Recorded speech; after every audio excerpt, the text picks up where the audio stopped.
Deutéronome chapitre 12, le verset 20. Nous prendrons également un Chronique chapitre 4, les versets 9 et 10. Deutéronome chapitre 12, le verset 20.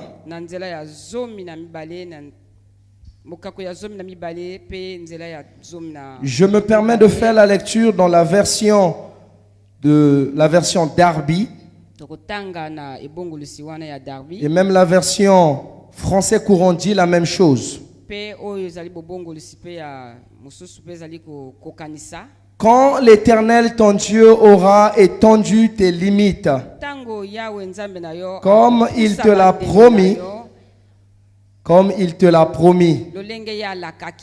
et que tu diras, je mangerai de la chair parce que ton âme désirera de manger de la chair. Tu mangeras de la chair selon tout le désir de ton âme. Alléluia. Amen. Avant d'aller dans le vif du sujet, permettez qu'on comprenne un peu plus que veut dire étendre, que veut dire limite.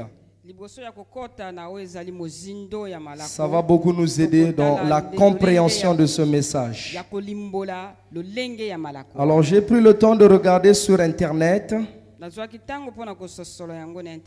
ce que veut dire étendre. Amen. Est-ce que vous êtes avec moi? Il ne faut pas que je prêche seul. Mais il faut bien que vous m'accompagniez dans cette prédication. Est-ce que vous êtes là? Est-ce que vous êtes présent? Que Dieu vous bénisse. Alors, étendre vient du mot latin extenter, qui veut dire faire qu'une chose acquiert plus de surface, excusez-moi. Ça vient du mot latin extender qui veut dire faire qu'une chose acquiert plus de surface ou plus de volume. Amen. Alléluia. En termes plus simples, on dira que tendre, c'est élargir. Oui, maman. Agrandir ou augmenter. Donc quand on dit étendre les limites, ça veut tout simplement dire agrandir, ça veut tout simplement dire élargir. Mais c'est quoi une limite? Pour ceux qui étaient à l'école, ils connaissent bien les limites. Amen, en mathématiques. Amen. Mais ici, ce n'est pas la même chose. La limite vient du latin limis, ou limitis, qui désignait à l'époque un chemin, un chantier bordant un domaine. Et ce mot a pris par la suite un autre sens, qui veut tout simplement dire une ligne qui sépare deux territoires ou deux frontières. Mais de façon plus simple, une limite, c'est ce qu'on ne peut et on ne doit pas dépasser. Alléluia. Amen. Et Dieu, parlant des limites, David a dit dans le psaume 104 verset 9 que Dieu a fixé des limites pour la mer qu'elle ne doit pas franchir.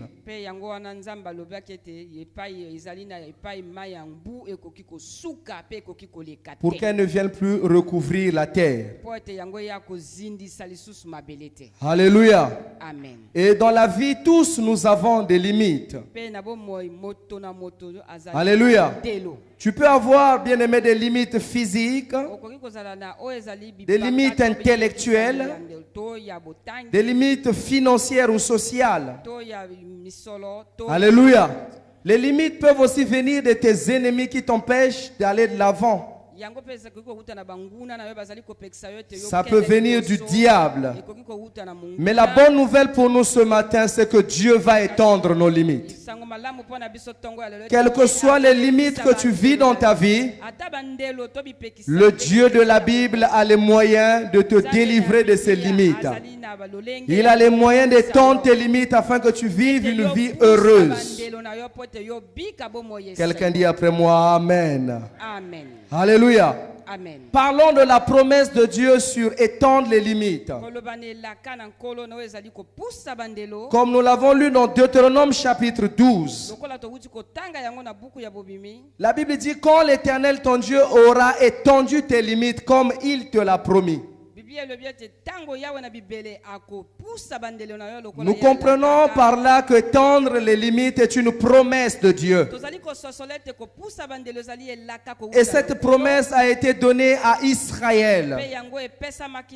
Le jour où Abraham a fait une alliance avec Dieu, dans Genèse 15 à partir du verset 18 jusqu'au verset 22 par là,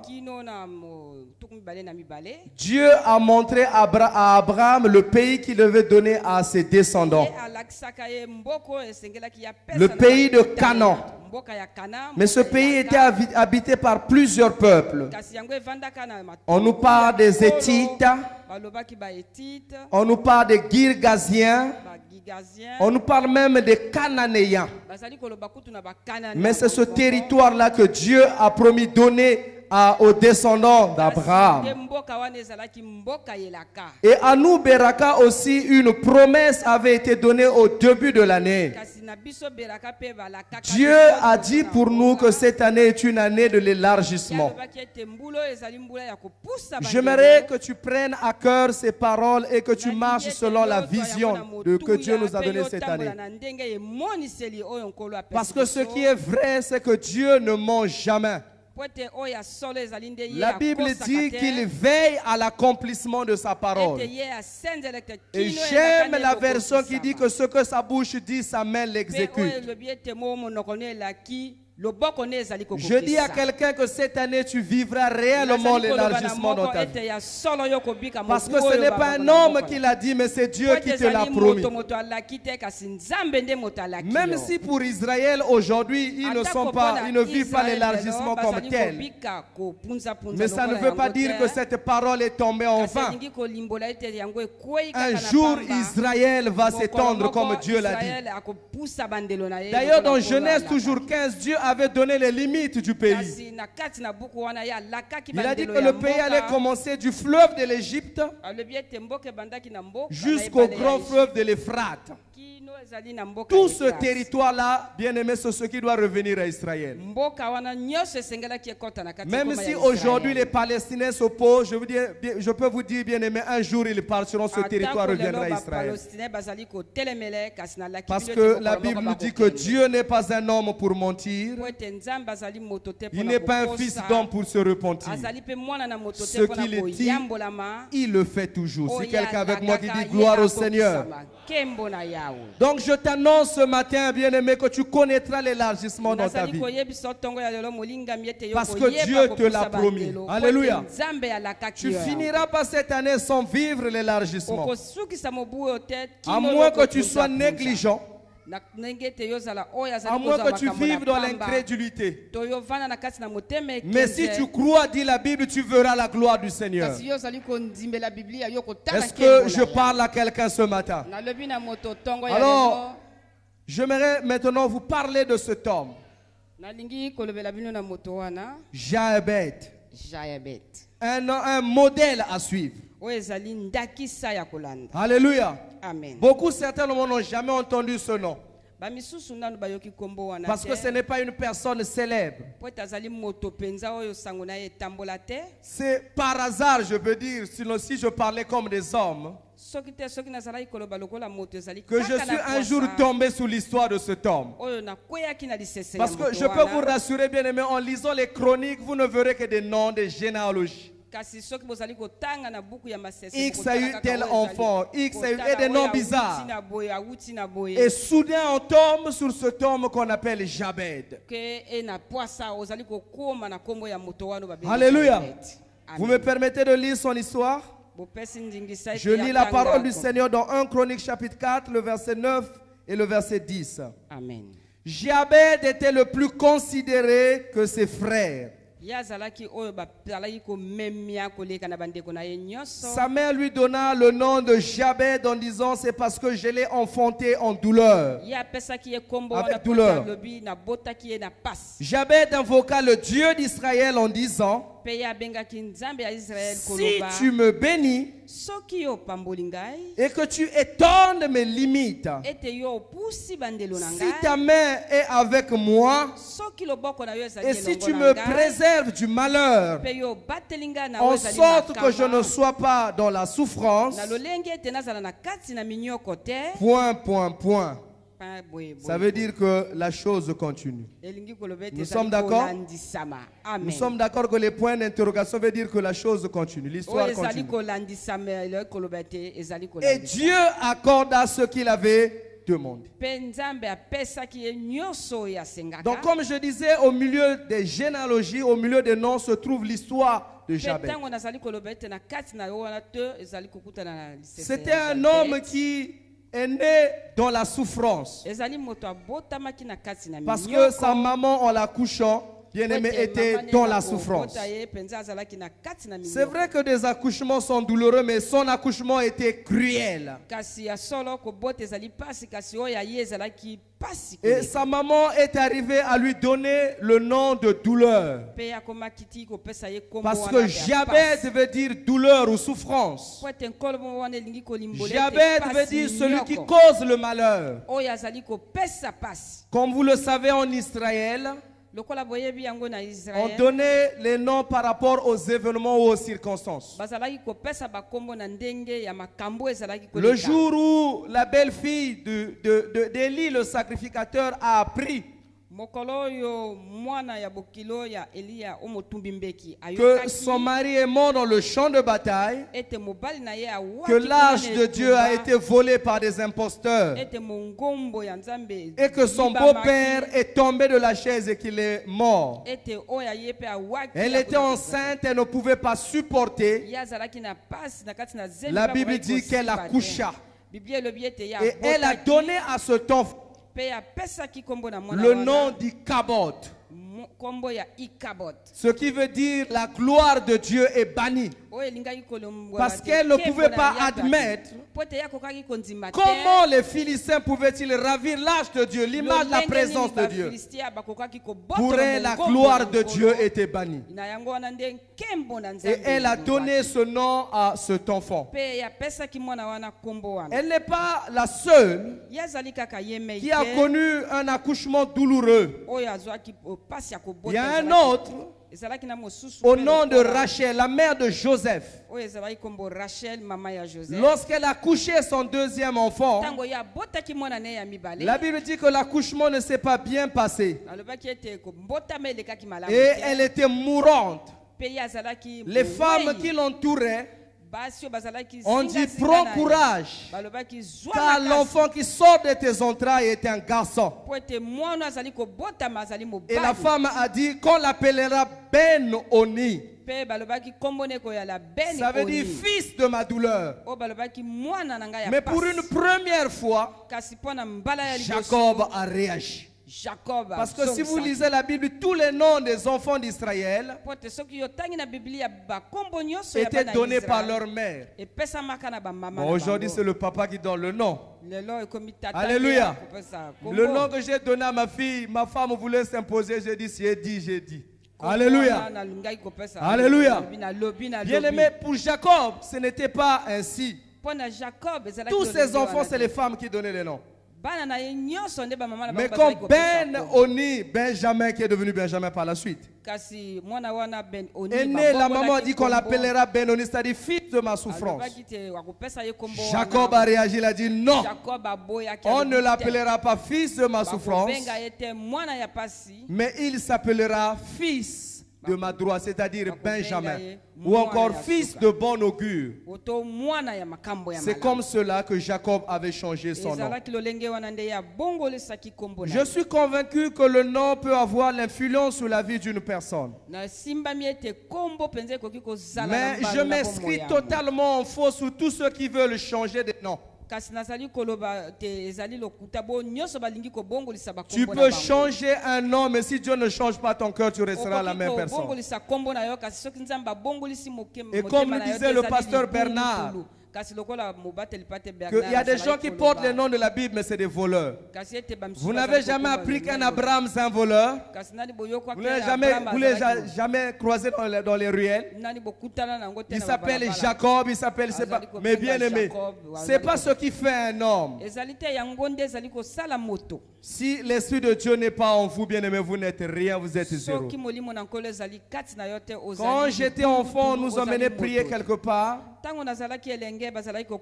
Et dans cette église-là, les gens sont spécialistes pour changer les noms. Et il y avait un monsieur qui avait un nom bizarre en allemand qui voulait dire gueule de lion. Mais il trouvait que c'était bizarre, il a pris le nom de Gédéon. Alléluia. Amen. Je dis à quelqu'un, c'est pas parce que tu as changé ton nom que les choses vont changer dans ta vie. Mais c'est bien de donner des bons noms à nos enfants. Mais ce qui est intéressant, c'est que Jabed n'a pas changé son nom. Jabed est resté un moment. Il a trouvé qu'il vivait dans la souffrance. Il a trouvé que les choses autour de lui ne marchaient pas. Il n'a pas pris la résolution de changer le nom comme le font certains. Mais il, bien aimé, s'est levé pour que les choses changent. J'aimerais bien aimer que tu dises après moi, il faut que les choses changent. Alléluia. Alléluia. Amen. Bien aimé, si tu peux faire quelque chose, bien aimé, Dieu va t'accompagner et la chose arrivera. Est-ce que je suis en train de parler à quelqu'un? Cet homme s'est levé et il a commencé à chercher Dieu. La première des choses qu'il a posées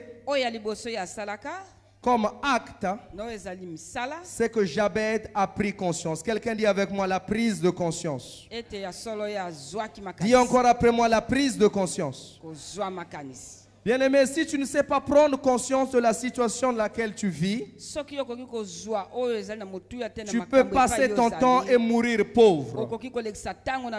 Jabed a pris conscience qu'il vivait dans la souffrance, une situation anormale. Peut-être que tu ne le sais pas, je t'annonce ce matin que Dieu t'a créé pour sa gloire. Non, si tu étais avec moi, tu allais dire Amen. Dieu t'a créé pour sa gloire. Il ne t'a pas créé pour que tu vives dans la misère. Il ne t'a pas créé pour que tu sois dans la souffrance. Un seul est habitué à porter la souffrance, c'est Jésus-Christ. La Bible dit de lui qu'il est un homme de douleur habitué à la souffrance. Mais toi, tu n'es pas habitué à la souffrance. Et ce n'est pas pour cela que Dieu t'a créé. Est-ce que je suis en train de parler à quelqu'un? Je veux te dire ce matin, il faut que tu prennes conscience pour que ta souffrance s'arrête. Si tu décides, tu peux. Alléluia. Amen. Mais c'est quoi la prise de conscience? La prise de conscience est une sorte de déclic. C'est une lumière intérieure qui s'allume et qui éclaire une nouvelle partie de nous-mêmes que nous ignorons. Alléluia. Un déclic. C'est comme si tu dormais ou tu rêvais, mais après tu sursautes. Qu'est-ce qui m'arrive? Où est-ce que je suis? Pourquoi les choses ne marchent pas? C'est une sorte de réveil en vous. Dis encore après moi, je dois prendre conscience. Alléluia. Amen. Est-ce que la situation dans laquelle tu vis t'arrange? Si ça ne t'arrange pas, tu dois prendre conscience. Dans 2 Rois chapitre 6, l'ancien Lumari avait lu ce message le jour où il a prêché. Vous allez remarquer qu'il y a beaucoup de similitudes sur ces messages parce que nous sommes dans la vision de l'année. Dans 2 Rois chapitre 6, le verset 1, la Bible nous parle des fils des prophètes. Un a remarqué que le lieu où ils se rassemblaient devenait petit. Et il a parlé au prophète Élisée. Il dit, mais il faut qu'on pense à grandir notre lieu de réunion. Parce qu'il est devenu petit et nous sommes nombreux. Et c'est comme cela, bien-aimés, qu'ils sont partis couper les bois. Mais cela est parti d'une prise de conscience. Aussi longtemps que tu ne vas pas prendre conscience que vivre dans la pauvreté n'est pas une bonne chose pour toi, tu vas continuer à croupir dans la misère. Mais il faut que tu te ressaisissses. J'avais un parent qui disait toujours qu'il ne fallait pas que la vie existe. Parce que, bien aimé, pour lui, la vie c'est pour d'autres personnes. Donc souvent il galérait, il était dans son coin. Quand je lui disais, mais comment? Il me disait toujours, il ne fallait pas que la vie existe. Ça, ce sont les langages de démissionnaires.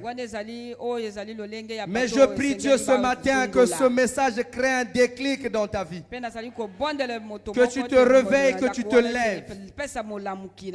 Donc la prise de conscience t'emmène, bien aimé, à l'action. La prise de conscience t'emmène à t'engager. La prise de conscience t'emmène à te lancer pour que les choses aillent au mieux dans ta vie. Alléluia. Amen. Je peux prendre un autre texte dans Luc chapitre 15. La Bible nous parle de l'enfant prodigue. Cet enfant qui avait pris son argent et s'est lancé dans des prodigues. Il s'est lancé dans des dépenses énormes. Et il a épuisé toute sa richesse. Et il a commencé à travailler comme une piètre personne, en train de perdre les pourceaux et manger même ce que les pourceaux mangeaient. Et la Bible dit, étant entré en lui-même. Luc chapitre 15, le verset 17. C'est cela la prise de conscience.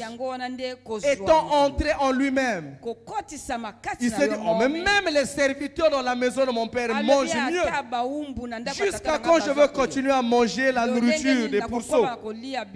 J'irai vers mon père et lui il va me recevoir.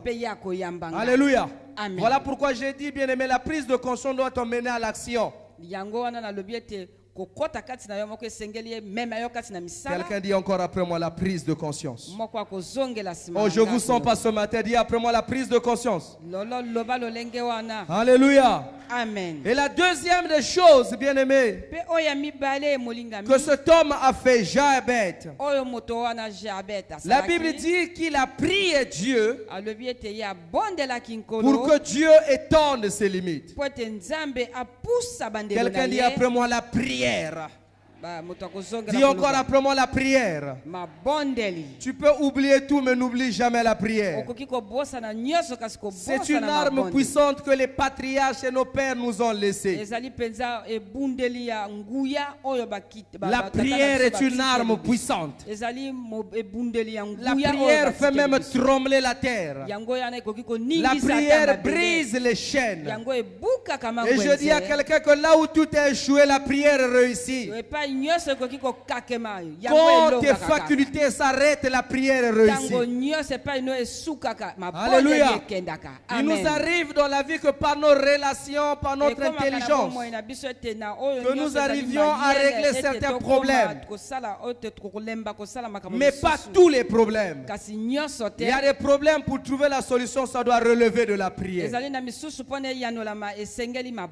Quelqu'un dit après moi Amen. Amen. Alléluia. Amen. Alléluia. Amen. Je peux prendre l'histoire de cette femme de Sunem.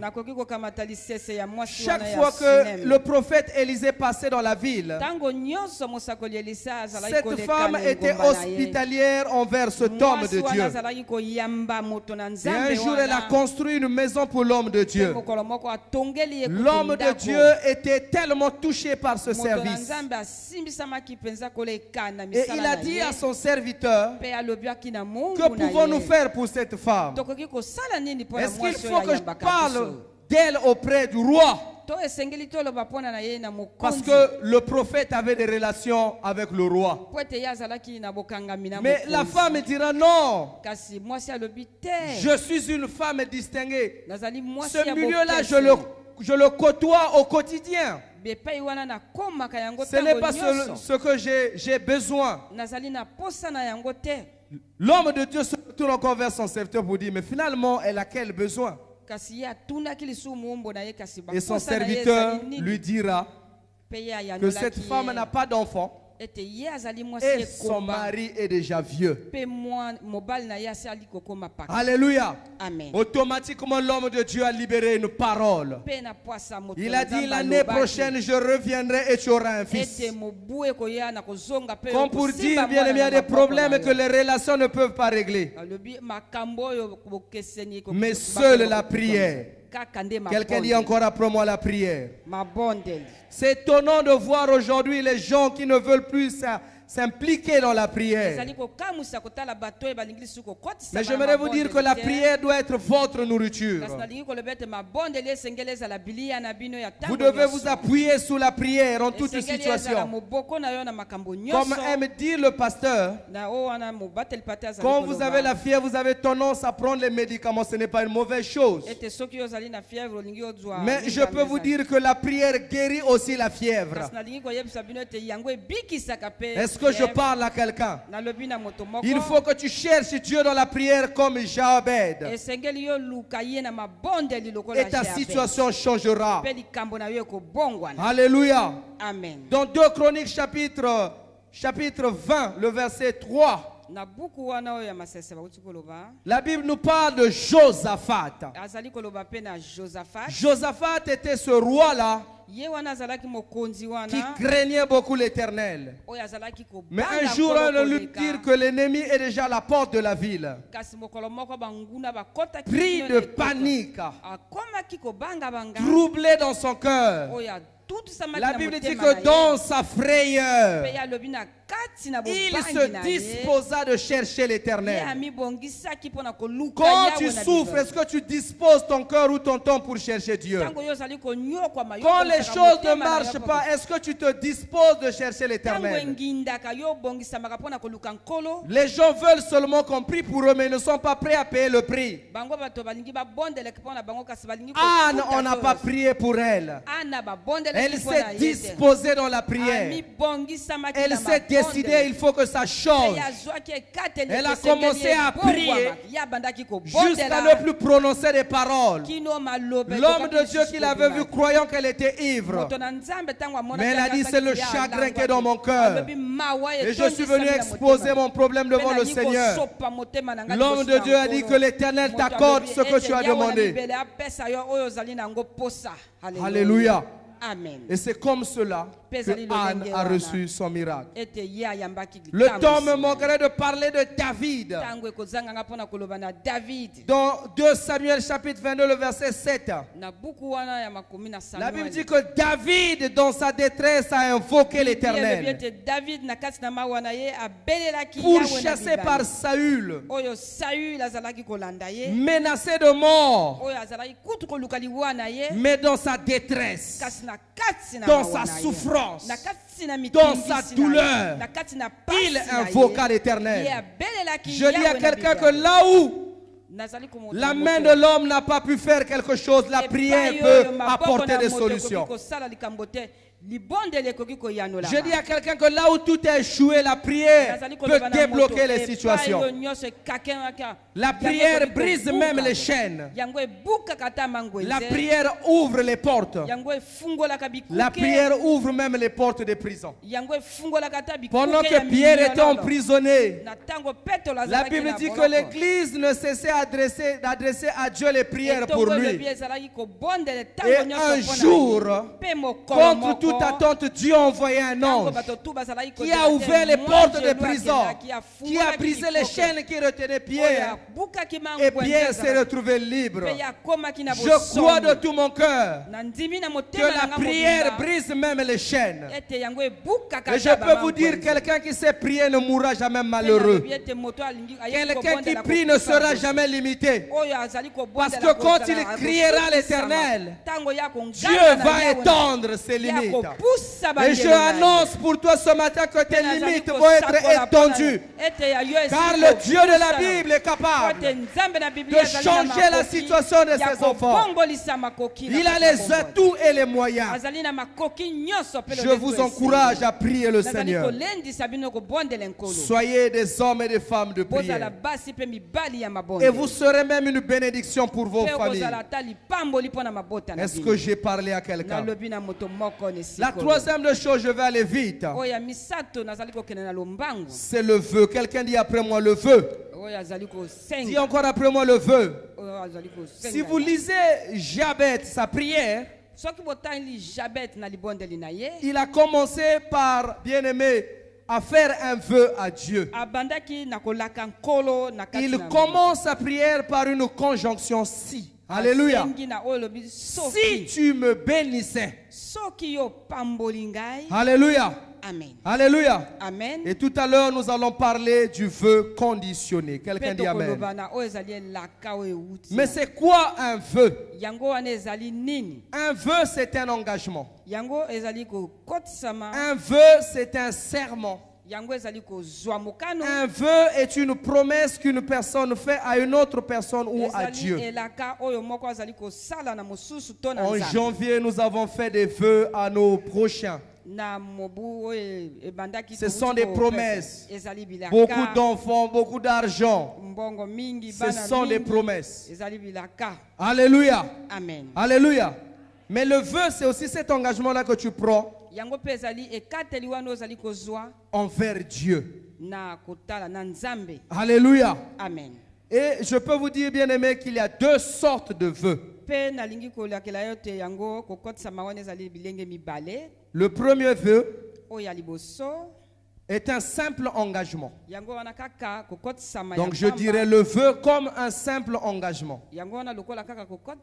C'est un engagement volontaire de se consacrer à Dieu ou de lui donner une personne ou une chose. Par exemple, le vœu du Naziria. Alléluia. Vous verrez cela dans Nombre chapitre 6 à partir du verset 1. Les gens, quand ils faisaient le vœu du Naziria, ils se consacraient pendant un temps au service de Dieu. Ils ne buvaient plus les liqueurs fortes. Ils ne se rasaient plus la tête. Ils ne fréquentaient plus les morts. C'est-à-dire, quand quelqu'un décédait, ils ne partaient pas. Mais ils étaient au service du Seigneur. Mais ça, c'est un engagement simple. Mais ce qui nous intéresse ce matin, c'est le vœu comme un engagement conditionné. Ce vœu-là est même une prière que plusieurs personnes dans la Bible ont fait. Alléluia. Amen. Dans ce vœu, les hommes promettent de faire quelque chose pour Dieu. Si Dieu faisait d'abord quelque chose pour eux. C'est ce qu'a fait Jabez. Il a dit, si tu me bénis, si tu étendais mes limites, si tu me préservais, après on a mis 3 points de suspension. Lui-même, il sait ce qu'il avait dit à Dieu. Et je vous encourage ce matin à faire des vœux à Dieu, des vœux conditionnés. Ces vœux-là vont vous étendre les limites. Ces vœux-là vont élargir votre vie. Alléluia. Amen. Alléluia. Alléluia. Amen. Nous sommes en train de nous préparer pour aller à Weso. Certainement tu vis une situation. Mais en priant ton Dieu, tu peux dire au Seigneur, Seigneur, si tu me bénis, je ferai ceci pour la mission des veaux. Je ferai ceci pour la mission de Wesso, excusez-moi. Je ferai ceci pour ta maison. Tu cherches du travail. Tu cherches le mariage.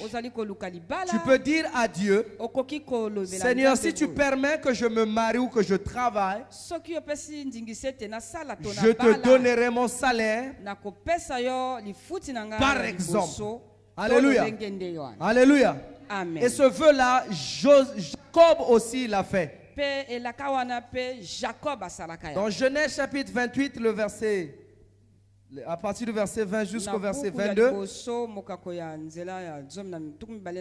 Jacob fuyant son frère Ésaü, parce qu'il avait volé sa bénédiction, quand bien même c'était la volonté de Dieu, il était en train de fuir.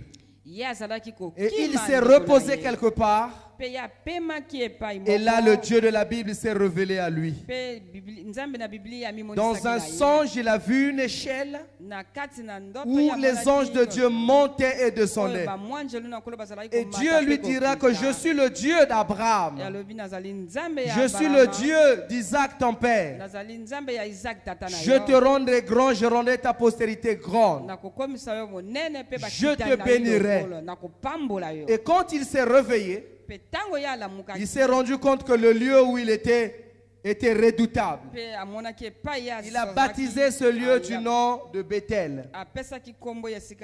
Car il a dit que c'est ici la porte du ciel. Et la Bible dit qu'il a fait un vœu à Dieu. Il a dit à Dieu, si tu marches avec moi, si tu me donnes du pain pendant mon chemin, si tu me protèges, alors tu seras mon Dieu.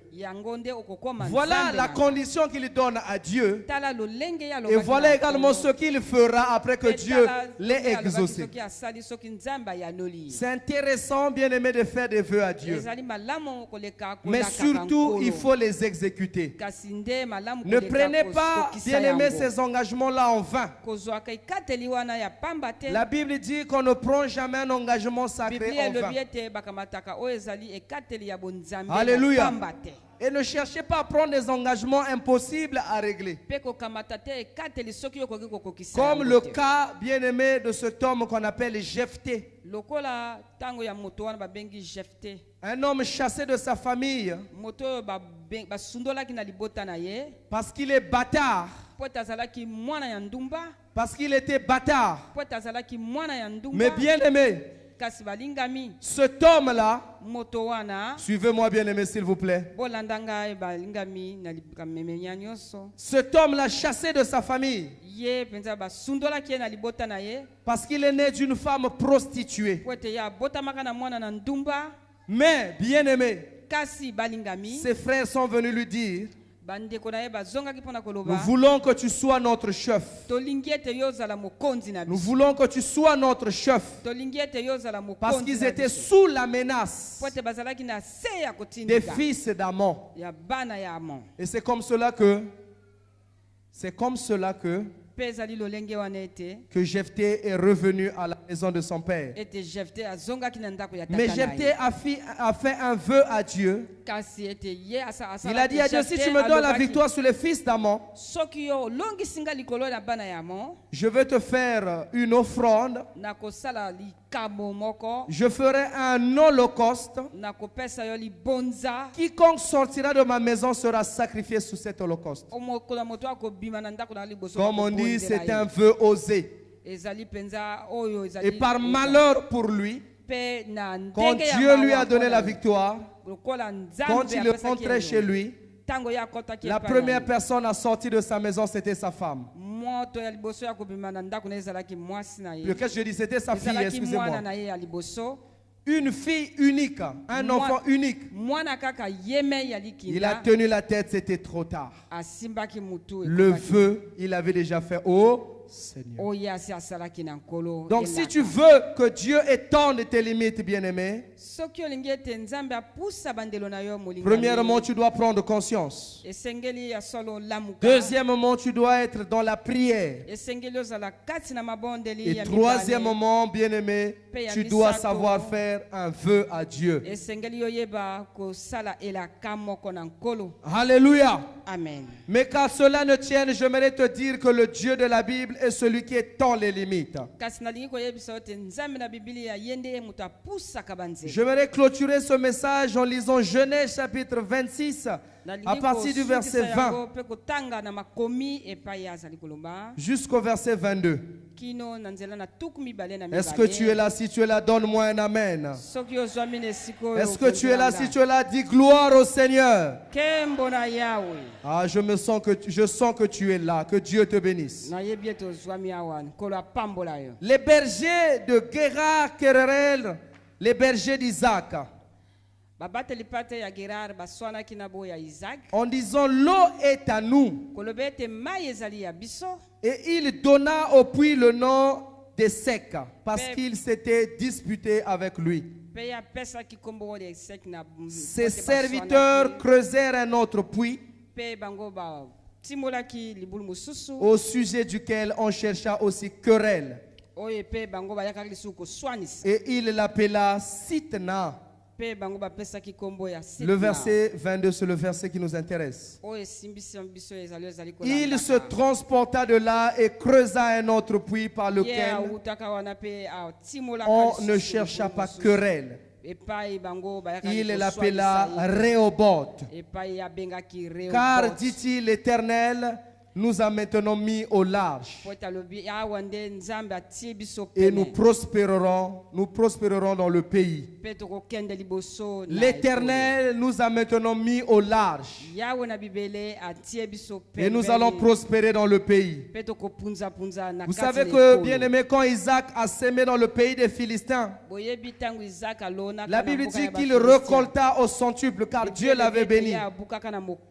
Mais sa bénédiction a commencé à susciter de la jalousie au milieu des populations, des autochtones, jusqu'au point où on l'a chassé comme une vulgaire personne. Et en partant, il est allé dans la vallée. Comme il avait des brebis avec lui, il a creusé les trous qu'avait laissé même son père Abraham. Mais là, les gens sont venus lui mener la guerre. Ils se sont disputés, ils sont allés à un autre endroit. Et là-bas également, c'était des querelles. Isaac en avait assez. Et finalement, Dieu l'a conduit à Rehoboth. Rehoboth veut dire largeur. Rehoboth veut dire, bien-aimé, élargissement. Et c'est dans ce lieu-là que Dieu l'a béni. J'aimerais te dire ce matin, certainement les hommes veulent limiter ta vie. Ils te mettent les bâtons dans les roues afin que tu n'avances pas. Mais ce matin, écoute la parole du Seigneur. Le Dieu de Beraka, il va te conduire à Rehoboth. Et là-bas, tu prospérer. Ta vie ne sera plus la même. Je dis à quelqu'un que cette année, les choses changeront dans ta vie. Car Dieu a décidé de t'élargir. Tu ne connaîtras plus la menace de tes ennemis. Ton Dieu te conduit à Rehoboth. À Rehoboth, c'est le lieu de ta destinée. À Rehoboth, tu seras dans la joie. À Rehoboth, tu vas prospérer. Je dis à quelqu'un que les choses vont changer cette année. Ce n'est pas un homme qui a parlé, mais Dieu te parle ce matin. Les choses changeront. Si tu ne le crois pas, moi je crois à ta place. Le Dieu de la Bible est capable. Le Dieu de la Bible est puissant. La Bible dit qu'il prend du pauvre. Il prend le pauvre de la poussière. Je parle à quelqu'un. Certainement Dieu est en train de te rouler dans la poussière. Mais j'annonce que ton Dieu va t'attirer de là. Tu ne connaîtras plus la pauvreté de ta jeunesse. Les choses changeront. Les choses marcheront. Dieu te conduit à Rehoboth. Au nom suprême de Jésus-Christ. Les choses changeront dans ta vie. Alléluia. J'ai cette ferme confiance en Dieu que les choses changeront pour toi. On a dit que tu ne vas pas te marier. Ce ne sont que des paroles des hommes. Mais écoute la parole de Dieu ce matin. L'Éternel étend les limites. Au nom de Jésus, la chose qui t'empêchait d'avancer va tomber ce matin. Et tu arriveras à Rehoboth. Je dis à quelqu'un que tu vas oublier tes ennemis. Plus jamais tu les verras. Car ton Dieu te conduit à Rehoboth. Dis avec moi, mon Dieu me conduit à Rehoboth. Je dis à quelqu'un que Dieu va t'élargir. Tu vas t'élargir à gauche, tu vas t'élargir à droite. Toi qui es seul, tu ne seras plus seul. Car Dieu met quelqu'un à tes côtés. Au lieu d'être seul, vous serez deux. Et après deux, vous passerez à trois. Le Dieu de la Bible, c'est le Dieu de la multiplication. Le Dieu de la Bible est celui qui change les situations. Je dis à quelqu'un que l'Éternel est puissant. Aucun problème n'est gros devant l'Éternel. Ce matin, s'il y a un gros problème devant toi, il tombera. Car ton Dieu est puissant. Est-ce que quelqu'un croit à ces paroles? Est-ce que quelqu'un croit à ces paroles? Tu as longtemps pleuré ce matin, j'annonce la fin de tes pleurs. Cette année, les larmes qui couleront de tes yeux seront les larmes de joie. Amen. Les mêmes liquides, mais ça sera la joie. Amen. Parce que Dieu aura fait un miracle dans ta vie. Si tu ne le crois pas, je crois à ta place. Merci. Alléluia. Amen. Alléluia. Et ce matin, pendant que je parle, confirme mes paroles. Amen. Parce que la Bible dit qu'il confirme les prédictions de ses serviteurs. J'annonce à ton sujet que ton mariage aura lieu. J'annonce à ton sujet que ton voyage va se réaliser. Amen. J'annonce à ton sujet que ta situation changera. Alléluia. Car Dieu s'élève pour étendre tes limites. Alléluia. Les chaînes tomberont. Les portes s'ouvriront d'elles-mêmes. Et tu entreras en possession de ta bénédiction. Si quelqu'un avec moi qui dit je reçois. Je reçois. Dis encore après moi, je reçois. Je reçois. Lève-toi, nous voulons prier le Seigneur. Commence à bénir Dieu pour cette parole.